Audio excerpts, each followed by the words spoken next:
ఇప్పుడు 2 months లో ఏపీలో ఎలక్షన్స్ ఉన్నాయి. సో ఏ పార్టీ గెలుస్తుందని మీరు అనుకుంటున్నారు? YCP bro. ఎందుకని? ఎందుకంటే మా ఇంట్లో అందరు గవర్నమెంట్ ఎంప్లాయీసే. మా మమ్మీ వాలంటరీ. నా డిగ్రీ కంప్లీట్ అంటే జగన్ అన్న విద్యా దీవెన వసతి దీవెన పడ్డే నేను డిగ్రీ కంప్లీట్ చేసుకున్నా. ఇంకా మా సిస్టర్కి అమ్మఒడి డబ్బులు పడుతున్నా అందరూ. ఇంకా ఒకటి రిక్వెస్ట్ చేస్తున్నా, ఇంకా మా డాడీ టాపీ మేస్త్రి వాళ్ళు కూడా పడాలని కోరుకుంటున్నాను. సో ఎటువంటి సంక్షేమ పథకాలు అందాయి మీకు? ఏమేమి అందాయి మీ ఫ్యామిలీ వరకు జగనన్న నుంచి?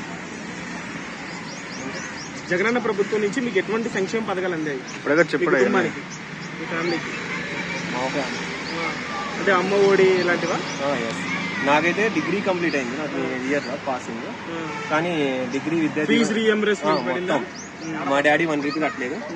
మొత్తం జగన్ అన్న వచ్చిన డబ్బులతో చదువుకున్నాం. మా సిస్టర్ కి అమ్మఒడి డబ్బులు పడ్డాయి, మమ్మీకి voluntary job. Thank you so much. ఒక నిమిషం, బాబు గారికి జగన్ గారికి డిఫరెన్స్ చెప్పంటే మీరు ఏం చెప్తారు? గత ప్రభుత్వానికి ఇప్పుడు ప్రభుత్వానికి?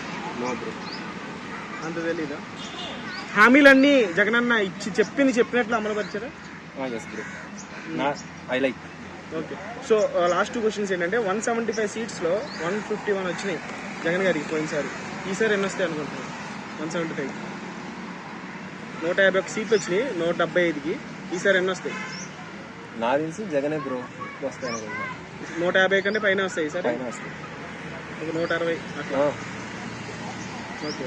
సో ఎంతమంది వచ్చినా ఆయన గెలుస్తారు? ఇప్పుడు ఒంటరిగా వస్తున్నాడు కదా జగన్ అన్న, అవతల చూస్తే టీడీపీ జనసేన కలిసి వస్తున్నాయి.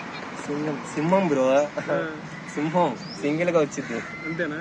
వందల గుంపుగా చెప్పు. సింహం సింగిల్ గా వచ్చింది బ్రో, అందులో గుంపలుగా వస్తాయి. సో రెండోసారి కూడా జగన్ గారు వస్తారా? Okay, thank you.